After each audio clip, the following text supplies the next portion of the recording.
Hey there, this is JG. We're talking about Raid Shadow Legends, and today I wanted to cover the most frequently asked question in all of Raid, the question that the most number of players ask all the time, and that is, who should I rank up next? And believe it or not, the answer to this question, in my opinion, is always the same, no matter where you are in the game, and that answer is, what's your current goal? You can't really choose who to rank up without thinking about where are you looking to progress in the game. And so I think, at all times you should have goals for your raid account. And this will help you decide what you should be investing in. So, what dungeons do you want to be able to handle a higher level of them or run them faster? Do you want to be tackling a higher level of clan boss or tackling it faster with fewer keys? Do you want to push higher into the arena? You need to have some idea of where is it that you need improvement in your account, and then you can start answering the question of who should you be building. Here's an example of what my current list of goals is in the game. Number one is improving my Iron Twins win rate to more than 95%. I'm definitely losing more energy than I want to in failed runs against Iron Twins. I think I've fixed that recently. You'll see that maybe in a future video once I've tested whether it's actually more than 95%. I need to get a few more samples in before I go. Second one is actually getting the Sylvan Watchers Faction Wars team up to level 7+. You may note the Sylvan Watchers faction was just released. There's actually not a faction war dungeon for them just yet, although I would expect that it might start showing up pretty soon. As soon as that shows up, advancing that faction is one of the goals that's going to be on my list. Third one is getting all my equipment dungeons able to farm up to level 24 in less than 5 minutes. One of my previous goals was level 20, and so I've got level 20 farm teams for all of those, and now I'm trying to push them all up to 24. Next is stay in Tag Arena, the Silver 1 tier for 3 weeks running. Recently, I showcased my newest Arena offense team, which is helping me do that. I've been there 2 weeks in a row, so I think I've got this one mastered, but I need to test it out before I can scratch that off the list. Next is completing all normal Doom Tower secret rooms on every rotation. So I'm getting 36 fragments of the Doom Tower champions every time. After that, be able to farm all the Doom Tower hard bosses up through level 40. So a level of each Doom Tower boss in hard. Be able to farm the Forge equipment from them in less than 5 minutes each with a 90% win rate or more. After that is getting all my faction war teams up to level 15 or higher. And finally, the hardest goal on this list is getting to be able to run Hydra in both hard and normal and get the top chest in both of them in 1 week. So that means 2 keying hard and 1 keying normal with non-overlapping teams. So that's an example of where I am in the game, and this is what's guiding my current decisions about who I rank up. So, for example, getting all my equipment dungeons able to farm to level 24+. For Spider, I need to build Drang, Achak, and Archmage Helmet. Those are my current plans for how I build a Spider farm team.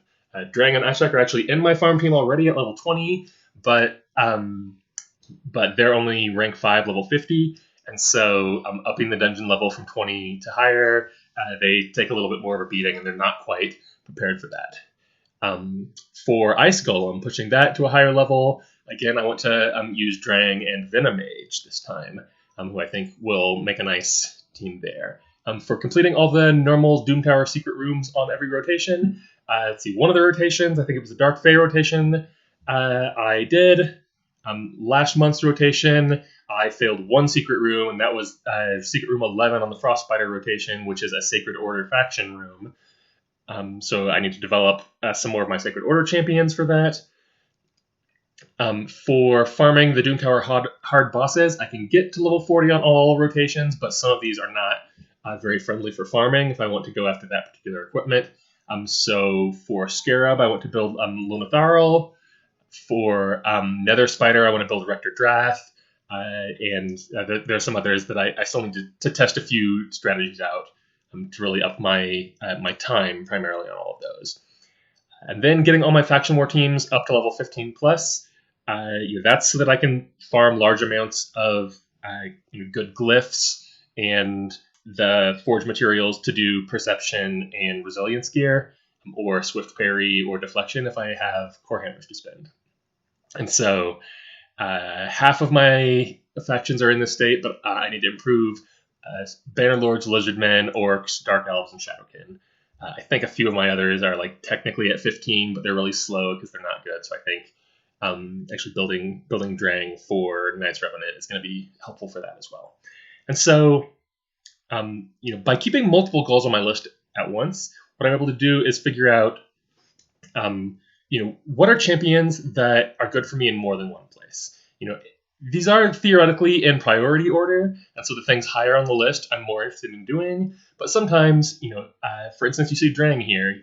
He's helpful for both Spider and for the Ice Golem strategy I'm going to try, and he'll help out my faction war team.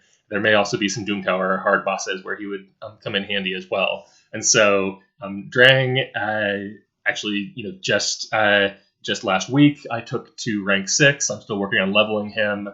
He needs books and he needs some improved gear to really be ready for serving this purpose. Wherever you are in the game, you might not be in about the same spot that I am, but it's not too hard to come up with a list of what your goals are. In each of the categories of the game, it's not hard to think of what are the different levels of accomplishment you can be at. So, for instance, for campaign, in the very early game, your first couple of months, your goal would be like farming hard 12-3 with one champion, probably your starter champion, and being able to clear it in less than a minute. A whole minute is kind of long once you're into the end game, but that's a good first target for being able to reliably level up food. That progresses then to being able to farm brutal 12-3, and then you basically just want to knock the time off of that. Get it to the point where you're doing less than 30 seconds or less than 10 seconds. And each one of these takes kind of a step up in champion quality and a step up in gear quality. But wherever you are, you can potentially set the goal to go up one notch and figure out where is that on your priority list relative to your other things. For equipment dungeons, pretty similarly, level 13, I think, is one of the first big targets. That's where 6-star equipment shows up for the first time. And then it's sort of those breakpoints that are the maximum one for a particular energy cost. So level 16, level 20, level 24. I always set the goal initially when I'm making a farm team of 5 minutes a run. And that's sort of what I'm able to stomach if I'm kind of running these and hitting replay every once in a while. In general, faster is better. So if you want to set higher goals, maybe you're not ready to go from level 20 to level 24, but you would like to go from level 25 minutes to level 23 minutes or something like that. You can set goals like that. For some advanced goals, you can have things like farming Dragon or Ice Golem with just one champ or with 2 champs, so that you can put 3 food champions in there and get equipment and tournament points and chickens made at the same time. So, for instance, I have a solo Dragon 20 team right now with Bad Alcazar. I haven't built an Ice Golem solo team, but I've seen Ultimate Death Knight being an option for that. And that's something I might pursue a little bit later. It's not on my list for right now because I like doing it in Dragon. Similarly, for Spider, the speed on that can go way up. People are able to clear Spider in 1 minute and 30 seconds or things like that with a well-tuned team. You can't do that in all the dungeons, but for some of these ones with the right setup, set yourself a goal to really crank a high speed out of these teams. For your non-equipment dungeons, pretty similar. Depending on where you are in the game, get all your potion keep levels up to level 10, level 15, level 20. These, I think, also 3 minutes is a pretty good target for those. You can do better than 5 minutes for the most part because these are not quite as difficult as your equipment dungeons.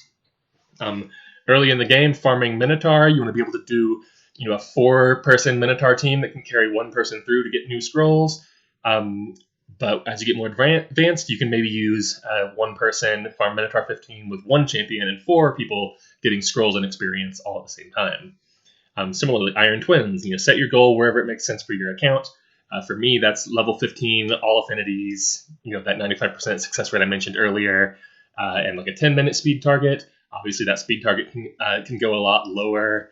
And one of your decisions as you're setting this goal is, would you rather be farming quickly at a lower level or at a higher level, but accepting some really slow run times. Faction Wars, again, pretty easy to see what the progression is here. It's basically how many factions do you have at a certain level. The bosses are at every 7th level. So, initially you might set a goal, okay, let's get half of these factions where I'm beyond the first boss. Then can I get all the factions there? Can I get half my factions beyond the second boss, level 15 or higher? I've got a good chunk of mine past that second boss, but a few that are still needing to catch up. Basically, factions where I haven't really built level 60 champs yet, because they haven't had the best level 60 options that progress other parts in the game. But you saw that's on my priority list. I'm not getting too far away from where Faction Wars is one of the better places for me to be building champs, because I've got a lot of the other content under control. Of course, the top accomplishment here is earning Lydia, so getting 3 stars on every level of every faction. For the clan bosses, pretty simple. Target the difficulty level that you want to be at, and or multiple difficulty levels. Maybe I want to get Brutal and Nightmare, the top chest, every day in any affinity. At this point for me, it's I'm doing a full auto Ultra Nightmare and an almost full auto Nightmare. So getting the top chest in those every day in 3 keys. The next place to upgrade would be taking my Ultra Nightmare team all the way to 1 key, and that's a pretty big improvement. So it's not high on my priority list because I'm getting all the loot today. It's just it's maybe not as fast as if I had a 1 key team. I have to hit replay once on it instead of doing it in one run. For Hydra, as I mentioned earlier, top chest in normal, top chest in hard, top chest in both. Top chest in Nightmare, Brutal, and hard all at the same time. You can just progress through that as it makes sense and pick up more rewards from that. So in general, the method that I apply is I pick 4 to 8 goals that I keep active at any given time. So instead of just setting a single goal that I'm working towards, sometimes there's a goal that you have that you can't really progress on at the moment. So for instance, if your goal is getting the top chest in Ultra Nightmare Clan Boss, sometimes you just don't have the champions to do that. It's not a matter of your gear. It's just, you need to get lucky with champions. You need to get some champions that can help you do an unkillable team or something like that. So sometimes you have to put those on hold. Like I said, I have a goal right now of getting to level 7 for the Sylvan Watchers faction. I have no champions in the Sylvan Watchers except for the ones from this current fusion, which will quickly be fused into the undead champion Morrigan. And that dungeon is also not released yet. So, it's not an accomplishment I can do. It's just on my list waiting until the point where it happens. Another example of this is my goal for hitting Tag Team Silver 1. The rankings only change every week on there. And so you might think that you have it mastered, but it's going to take a week for you to find out. And when I set the goal of being able to clear normal Doom Tower every month, it took 3 months to test whether I'm really able to summit all 3 rotations of the Doom Tower. And so there are points where I thought I had the goal beat, but I didn't have a specific champion that I knew I should rank up to get there. I had to wait and see how I did against the various bosses before I knew. So multiple goals I think is good for doing that. And then generally I rank the goals. So I want to be building champs that either progress me on the highest goal on the list that I can make an actionable change against, or champions that are going to progress me against multiple goals at the same time. So I mentioned, Walking Tomb Drang in this case progresses me towards multiple of the goals that I currently have. Spider, Ice Golem, and Knights Revenant Faction War. So he's a solid choice for the next one for me to rank up when that's the situation. Once you have this goal set, don't just build a shiny new champion just for fun. Ask yourself, what is the goal that this champion is helping me with? It's fun to build something nice and new, but you might end up building something that doesn't progress your account at all. Unless you're pretty in game and you don't really need to progress anything, then make sure that you're aiming for the champion that adds something to your account. And the other thing I'll say is, as you're setting these goals, don't get too imbalanced. You don't want to be saying that you want to do Ultra Nightmare Clan Boss when you haven't even gotten to level 13 of the dungeons yet. You're going to need the equipment from farming high levels of the dungeons if you're going to be clearing Clan Boss at a high level. You're going to want the Cruel and Immortal gear from farming Clan Boss a lot of times to help you in progressing in other parts of content. So In general, if you see that you have a big outlier, all your dungeons are at 20 except you're at Spider like 9, that's a clear sign you should probably be investing in Spider. I think in general, in the earlier game, you can let Spider lag the other dungeons by a little bit because I think the accessories don't make quite as big of a difference as the other gear earlier in the game. But eventually, yeah, you want to be farming lots of accessories, get that Spider team in line with your other teams instead of investing more in pushing from Dragon 20 to 24 when you're still below Spider 20. So here's a sample of what that might look like if you're kind of a mid-game account. You might be targeting, okay, I want to be farming Brutal 12-3 using 3 food champions and doing it in under 30 seconds. I want to be hitting level 16 in Dragon and level 13 and Ice Golem and Fire Knight, and maybe Spider's not even quite on your list yet. I want to hit all the potion keeps at least level 15 so that I can farm those Ascension potions. I get all my faction war teams above level 7 and have 4 of them above the second boss, above level 14. Earn the top chest in Brutal Clan Boss daily, and then get enough gold bars in Tag Team Arena that I'm able to buy the Drexthar fragments whenever the cooldown on those resets, and get to at least level 40 in Doom Tower each month. I'm actually not quite sure if these are all calibrated to about the same level of difficulty because it's been a little while since I was at this level. But yeah, that's a set that covers pretty much all the areas of the game, sets you a reasonable goal, and then, whichever of these you're not succeeding at, that's your goal for the next champion you focus on. If you get a champion that is a good champion for one of those places, say, okay, it's time to build them. I want to get them to level 60. I want to get them in good gear that helps them advance this part of my account. So this improves the quality of the questions that you're asking. So in Discord, instead of asking something like, who should I build next? You can ask, what would be a good Dragon 20 team? And you'll get a lot more targeted advice if you're asking for specifically, okay, here are my champions. How do I clear this piece of content? Than if you just broadly ask, who should I invest in right now? Once you know what you're doing, picking out the champions that are good at that is a lot easier, whether you're doing it yourself or asking for help from content creators or clan members on Discord or something like that. The implications for this, kind of the way that it turns out if you follow this method, early in the game, you end up building a lot of generalists and building them in general purpose gear. When you're first building your way through some of these dungeons, you're going to have a good support, a good debuffer, and a good nuker that are in just about every single dungeon team. They're sort of the core of the team, and then you add 2 other champions to tackle the specific mechanics of that dungeon. And so, having those champions built in something like lifesteal, so your nuker can stay alive, that's a really good way to handle the early dungeons. Those are the people to invest in that are going to advance your account pretty substantially. And in the early game, you're going to churn through a lot of champions there. I remember my first good support was Apothecary. Took him to level 60 right away, and then from a Void Shard, I got Runekeeper Dazdirk, who doesn't do the speed up part, but does the turn meter boost and also has a much bigger heal. So I built him. And then I got really lucky and pulled Duchess Lilitu, and she doesn't do healing and doesn't do speed up, but she has a heck of a revive and can basically carry the team through all sorts of content. Pushed all my dungeon levels up by 4. So yeah, in that level of the game, you get someone who's substantially better, and you just quickly sort of throw away champions and build better ones instead. As you advance through the game, you'll find that instead of doing sort of generalists and general purpose gear, you start to have really specific needs. So you're like, okay, I want to farm Spider on fast speed, so I need someone with an AoE high reliable burn and an AoE crowd control in order to improve this Spider team. That's where I am right now. Drang for the burn, a Chalk for the crowd control, plus Helmet for the crowd control and for the speed. That's exactly what I'm looking for right now.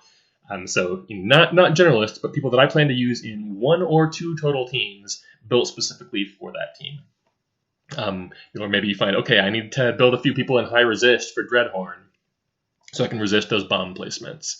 Or, okay, I'm tackling Dark Fae. I need to speed tune this team to make sure they go in a really specific turn order so that when I'm fighting the mirror copies of myself, the right person goes first and, maybe takes their speed away or drops their skills or just nukes them in one shot. In general, you're going to find that just because there's a champion, champion A is just strictly better at champ B in the same role, doesn't mean that you need to build A. If you've already built B and you're hitting your goals with them, they're filling that need just fine for you. And you don't necessarily need to build a replacement just because they're stronger. You build the replacement when you know there's a specific piece of content where you would use them and where they're going to help you push further. My example for this one is Herndig. So Herndig's a nice debuffer dwarf. He's got an AoE defense down and accuracy down at the same time. He's got a side skill that fully drops turn meter on someone and then AoE hits everyone else. So overall, a pretty nice kit. So a legendary dwarf. But when I got him, I already had an AoE defense debuffer. I was using Duke the Pierced, who does AoE defense and attack down, plus a provoke skill. He was already at level 60, already had all his masteries. And so, I'm looking at it and like Herndig's totally a nice pull to get. I'm not sad that I drew Herndig, but I'm looking at it and saying, I've already built Duke, I've already booked Duke, and so I'd have to take Herndig up to level 60 and feed him like 14 legendary books before he's better than Duke, and Duke's doing the job just fine for where I am. And so, if you saw my recent arena team rebuild, that was finally the point where I was like, this is a job for Herndig. I finally have a use case where a new AoE debuffer is going to be relevant to me. I want a top tier one that I'm going to use in an arena offense. And that was the point where I finally had a reason to build him. So, even though he was better, he wasn't so much better that I needed to stop using a champion that I'd already built that was already beating the content just fine. So that's it. That's my answer to who should you build next. It's always set a goal first, and then the answer becomes a lot clearer. And that's it for today. JG out.